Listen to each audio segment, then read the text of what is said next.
Breaking news Amreli જિલ્લાના Jafrabad board એસોસિએશનના પટેલ તરીકે કન્યાલાલ સોલંકી સહિત 3 આગેવાનોની પુનઃવરણી જાફરાબાદ ખારવા સમાજ બોટ એસોસિએશનની સામાન્ય સભામાં બહોળી સંખ્યામાં બોટ માલિકો દ્વારા આગામી 5 વર્ષ માટે ખારવા સમાજ જાફરાબાદના પટેલ શ્રી તેમજ નગરપાલિકા જાફરાબાદના ચેરમેન જેમની ખારવા સમાજ માછીમાર બોટ એસોસિએશનના પટેલ તરીકે શ્રી કન્યાલાલ સોલંકી, શ્રી સંતોષભાઈ સોલંકી તથા શ્રી નારાયણભાઈ ભાલિયાની સર્વાનુમતે પુનઃવરણી કરવામાં આવી હતી। ઉલ્લેખનીય છે કે છેલ્લા 6 વર્ષ દરમિયાન આ આગેવાનોએ નિષ્ઠા, પારદર્શિતા અને જવાબદારીપૂર્વક એસોસિએશનનું સફળ સંચાલન કર્યું હતું। કાર્યકાળની શરૂઆતમાં એસોસિએશન પાસે અંદાજે માત્ર ₹55,000ની રકમ હતી, જેને સુચારુ આયોજન,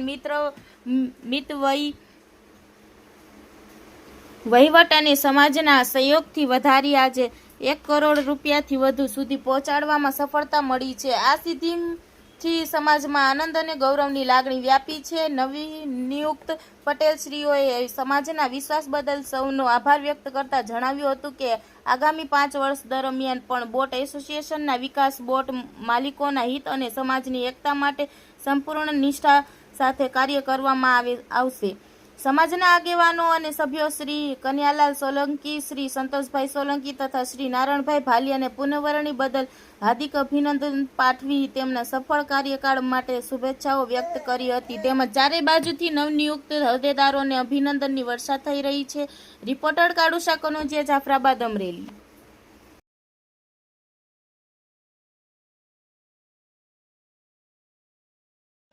ગઈકાલે અમારા ખારવા સમાજ માછીમાર બોટ એસોસિએશનને મીટિંગ રાખવામાં આવેલી। તેમાં 300 જેટલા બોટ માલિકો, 500 જેટલી બોટોના માલિકો હાજર રહી અને આ સભામાં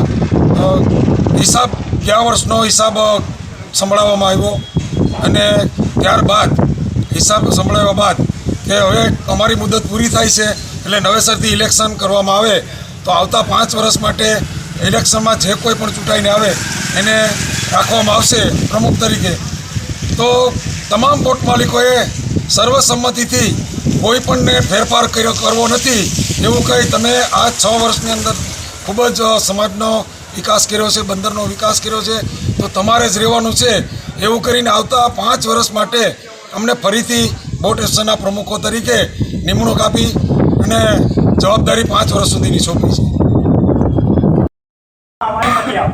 તમારી બોટ અને બોટનું રજીસ્ટ્રેશન હંમેશા સ્પષ્ટ રાખો, VHF ને કાર્યરત રાખો, લાઈફ જેકેટ હંમેશા પહેરો, ભારતીય દરિયાઈ સીમા એટલે કે IMBL ક્યારેય ઓળંગશો નહીં।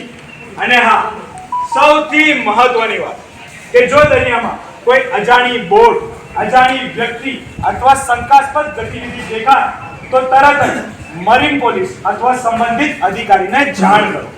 તમારી એક માહિતી હજારો લોકોનો જીવ બચાવી શકે છે।